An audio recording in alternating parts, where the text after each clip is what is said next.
Hi అందరికీ ఈరోజు మనం మాట్లాడబోతున్న సినిమా పేరు అనోరా. ఈ సినిమా 97వ అకాడమీ అవార్డ్స్లో 5 ఆస్కార్లు గెలుచుకుంది. ఇంతటి ఘనత సాధించిన సినిమా అంటే ఏదో ప్రత్యేకత ఉండాల్సిందే కదా.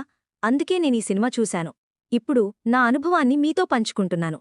ఈ సినిమా చూసిన తర్వాత నా గుండె నొప్పినట్టయింది. ఆమె కథ నన్ను లోతుగా తాకింది.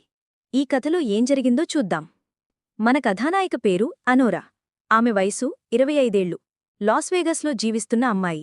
తన జీవితం కోసం ఆమె చేస్తోంది సెక్స్ వర్క్. ఒక క్లబ్బు నుంచి ఇంకో క్లబ్బుకి తిరుగుతూ. తనకు పచ్చని కలలు లేకపోయినా ఆమెకు ఒక గుండె ఉంది. అందులో ఆశ ఉంది, ప్రేమ పట్ల నమ్మకం ఉంది. బయట గట్టిగా కనిపించినా లోపల బాధ ఉంది. ఒకరోజు అనుకోకుండా ఆమె జీవితం మారుతుంది. క్లబ్బుకు వస్తాడు వాన్యా. వాన్యా ఎవరో తెలుసా? ఒక రష్యా ఒలిగార్క్ కుమారుడు. ఒలిగార్క్ అంటే అత్యంత సంపన్నుడు. అతని తండ్రి బిజినెస్ ప్రపంచంలో పెద్ద మనిషి. వాన్యా జల్సా జీవితం గడుపుతున్నాడు. క్లబ్బులు, డ్రింకులు, డేట్సు ఇవే అతని దినచర్య. ఆ క్లబ్బులో వాన్యా అనోరాను చూడగానే ఆకర్షితుడవుతాడు. ఆమె అందం, ఆమె మాటలు అతనిని మెప్పించాయి. వారిద్దరి మధ్య రొమాన్స్ మొదలైంది.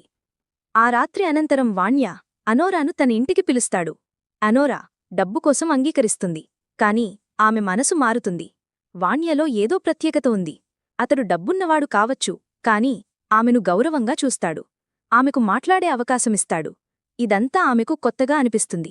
అప్పుడు మొదలవుతుంది ఒక అసలు ప్రేమకథ. ఆ రోజుల్లో వాన్యా ఓ సర్ప్రైజిస్తాడు. అనోరాను పెళ్లి చేసుకోవాలని కోరుకుంటాడు.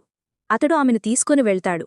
లాస్వేగస్లో ప్రసిద్ధిగాంచిన లిటిల్ వైట్ చాపిల్ దగ్గర పెళ్లి చేసుకుంటారు. అది వింతగా అనిపించినా చాలా నిజమైనది. వీరిద్దరూ కలల ప్రపంచంలోకి ప్రవేశించారన్నమాట.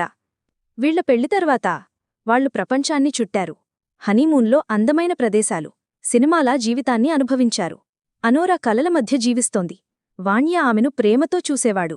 అనోరా గుండెలో ఓ ఆశ, ఇలా జీవితమంతా ఉంటే బాగుంటుంది అనే భావన. కాని కలలు ఎప్పటికీ నిజం కావు కదా.